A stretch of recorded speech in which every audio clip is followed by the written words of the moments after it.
বরিশাল আমাদের দেশের একটি পরিচিত শহর, কিন্তু আজকের কথা বলার সময় বরিশালকে নিয়ে যে তথ্য উঠে এসেছে সেটা সত্যিই মর্মান্তিক।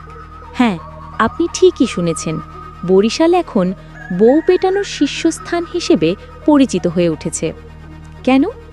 কারণ এখানে নারীদের প্রতি সহিংসতার হার এতটাই বেশি যে সেটা ভয়াবহ একটি চিত্র তৈরি করেছে। আপনারা কি জানেন, প্রতি 5টি নারীর মধ্যে 4টি নারী তাদের জীবনকালে স্বামী বা সঙ্গীর হাতে নির্যাতিত হয়েছেন? হ্যাঁ, এটা একেবারে ভয়ঙ্কর বাস্তবতা। আমাদের দেশে নারীরা শুধু বাইরে নয়, ঘরেও নিরাপদ নন।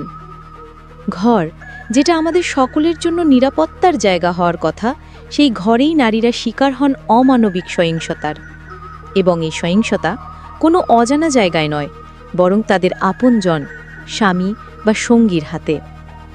বরিশাল এবং খুলনা অঞ্চল তো মজাই পেয়ে গেছে, যেখানে নারীদের প্রতি ঘরোয়া সহিংসতার হার 82% এবং 81%। এটি এমন একটি চিত্র যা সমাজে নারীর মর্যাদা এবং নিরাপত্তার প্রশ্ন তোলার জন্য যথেষ্ট। আর শুধু বরিশাল বা খুলনা নয়, চট্টগ্রাম, ময়মনসিংহ, রাজশাহী, রংপুর, এগুলো সবখানেই প্রায় 70% উপরে নারীরা সহিংসতার শিকার হচ্ছেন। এমনকি সিলেট ও ঢাকা, যেখানে তুলনামূলকভাবে কম সহিংসতার কথা শোনা যায়, সেখানেও 73% নারী এই সহিংসতার শিকার। এর মানে হলো বাংলাদেশের কোনো এলাকাতেই এই পরিস্থিতি 70%-এর নিচে নামছে না। এমন চিত্র আমাদের একেবারে চমকে দেয়। আমাদের সমাজের পরিস্থিতি বুঝে সঠিক পদক্ষেপ নেবার সময় এখনই।